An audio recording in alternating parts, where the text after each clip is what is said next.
आपने बोलने का मौका दिया उसके लिए बहुत बहुत धन्यवाद। माननीय अध्यक्ष महोदय, अनुसूचित क्षेत्र के निवासियों के संदर्भ में मैं आपके समक्ष मेरी बात रखना चाहूँगा।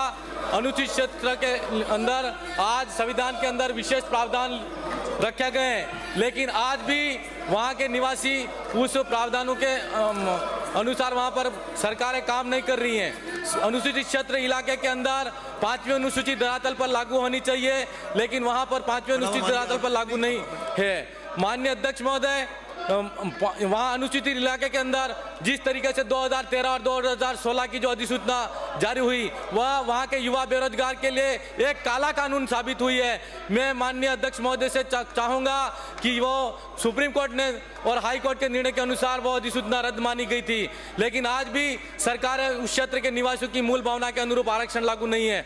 वहाँ पर युवा लंबे समय से आरक्षण की मांग कर रहा है। मैं अध्यक्ष महोदय के माध्यम से चाहूँगा सरकार से कि युवा बेरोजगारों की मांग को ध्यान में रखते हुए 244 की मूल भावना के अनुरूप आरक्षण लागू किया जाए। माननीय अध्यक्ष महोदय, वहाँ पर ST/SC के छात्रों की आज तक छात्रवृत्ति नहीं मिली। सरकार छात्रवृत्ति कब देगी ये मैं पूछना चाहूँगा। वहाँ पर मेधावी छात्राओं को 2021-22 की स्कूटी आज तक नहीं मिली है और सरकार वहाँ पर जो सरकार की स्कूटियां हैं वो धूल खा रही हैं। माननीय अध्यक्ष महोदय, मैं आपके माध्यम से चाहूँगा कि 2013 और 2016 की जो आरक्षण की विसंगतियां उसको दूर कर वहाँ पर फिर से नई अधिसूचना जारी कर आरक्षण लागू किया जाए। माननीय अध्यक्ष महोदय, 1966 के अंदर महाइकडाणा विस्थापित लोग हैं, उनको आज तक जमीन नहीं मिली और दर दर जमीन की पट्टे लेकर घूम रहे हैं। मैं इस अवसर पर कहना चाहूंगा कि सरदार सरोवर बांध की तर्ज पर वहाँ पर 20 गुना मुआवजा दिया जाए, राशि दिया जाए उनको, और वहाँ पर इस क्षेत्र के निवासियों को राहत प्रदान की जाए।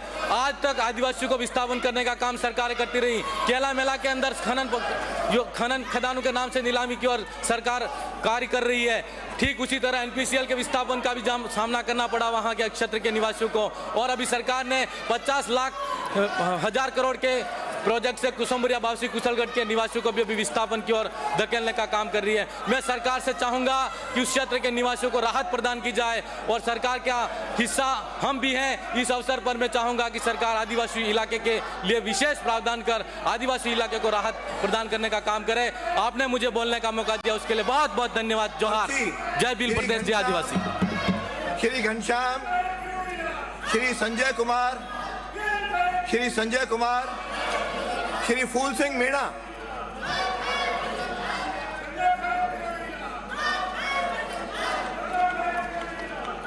माननीय अध्यक्ष महोदय, आपके माध्यम से मैं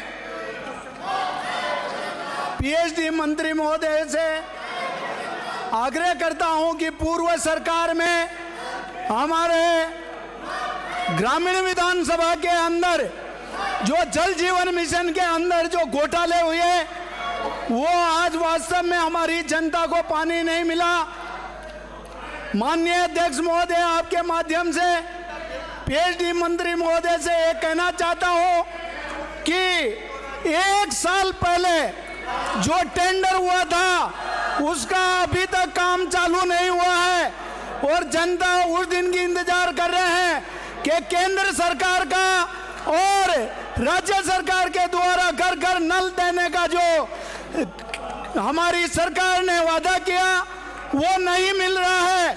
ये कांग्रेस की सरकार में जो ठेके दिए वो कमीशन के माध्यम से जो ठेके दिए उस ठेकेदार के ऊपर कोई कार्रवाई भी नहीं हुई और अभी तक काम भी चालू नहीं हुआ। अध्यक्ष महोदय, यही नहीं, 2018 के अंदर जो मेरे ग्राम पंचायत मनवा का खेड़ा एकलिंगपुरा के अंदर 7 साल पहले टंकी बन गई थी, मगर ये कांग्रेस सरकार ने उसके अंदर एक बूंद पानी नहीं डाला और वो टंकी जर्जर होने की स्थिति में है। मैं मंत्री महोदय को आपके माध्यम से कहना चाहता हूँ कि वो टंकी का लाखों रुपए लग गए और वो टंकी आज भी सूखी पड़ी हुई है। अध्यक्ष महोदय, आपके माध्यम से मैं कहना चाहता हूं कि कानपुर के अंदर पाइपलाइन डल गई है और उसके अंदर पानी की पाइपलाइन को जोड़ने के काम की खातिर वो आज पानी नहीं मिल रहा है। अध्यक्ष महोदय, मेरे विधानसभा के अंदर जो पुराना काम चल रहा है वो भी धीमी गति से चल रहा है, और जो पाइपलाइन डाल दी और उसका रोड तोड़ा है, उसको भी पूर्व सरकार के टाइम का भी जो वास्तव में रोड खोद रखा था वो भी ठीक नहीं हुआ है। आपके माध्यम से मंत्री महोदय से आग्रह करता हूं कि जनता को जल जीवन मिशन के माध्यम से पानी समय पे मिलेगा तो जनता वास्तव में ऐसी कल्याणकारी योजना का लाभ लेगी। मैं आपके माध्यम से पुनः मंत्री महोदय से आग्रह करता हूं कि जो ठेकेदार काम नहीं कर रहा है उनको ब्लैक लिस्ट करे और नया टेंडर करके जनता को पानी दिलाने के लिए हमारे जल जीवन मिशन का जो महत्वपूर्ण योजना है उसको जनता को फायदा दिलाए। बहुत बहुत धन्यवाद। तो फिर भोजन अपाय कैंसिल करना है कि रखना है? श्री गोवर्धन।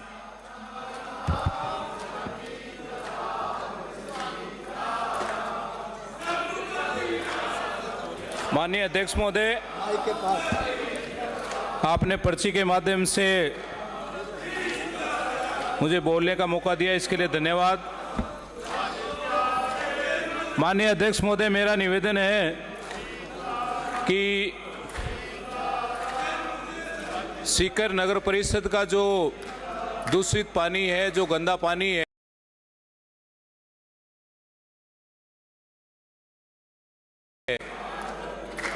वहाँ से निकलकर वो पानी हमारा जो नानी का बीड़ है या जो चारागाह की ज़मीन है, उस ज़मीन में आकर वो पानी वहाँ की ज़मीन को भी ख़राब कर दिया और जो आसपास के जो कुएं हैं उस कुओं का पानी भी दूषित हो गया है। और मेरा विशेषकर माननीय अध्यक्ष महोदय आपके माध्यम से निवेदन रहेगा कि ये पानी इतनी बड़ी समस्या बन गई है कि बारिश में तो हम देखते हैं कि कई बार पानी सड़क पे आ जाता है, जो हमारा NH 52 है, लेकिन बिना बारिश के भी वो लगभग 4 किलोमीटर की दूरी में वो पानी वहाँ पर सड़क पर आ जाता है।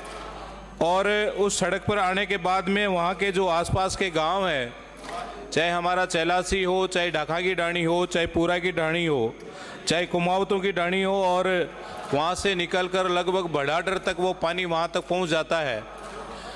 और उससे जो हमारा जो NH 52 जो नेशनल हाईवे जो सड़क है, वो लगभग 4 किलोमीटर की दूरी में लगभग वहाँ पर पानी भरा रहता है। और वहाँ पर जो साथ बना हुआ है, वहाँ पर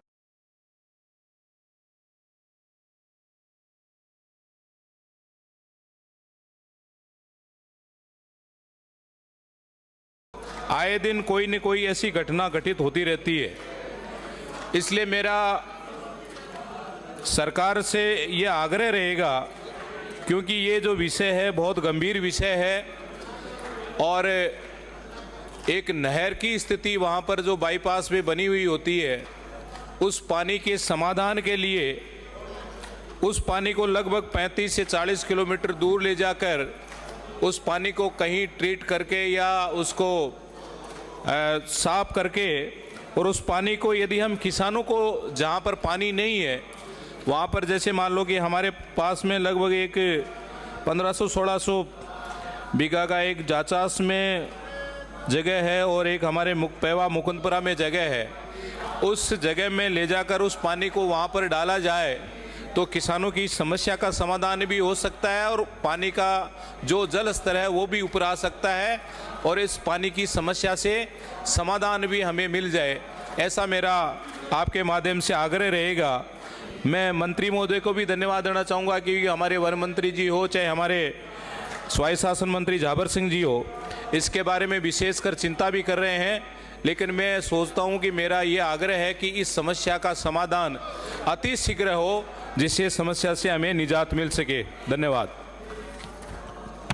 मेरा सभी विपक्ष के, विशेष रूप से क्यों विपक्ष तो आधा उधर है, कांग्रेस के सदस्यों से अपील है कि अपनी सीटों पर जाएं, सदन की कार्रवाई चलने दें।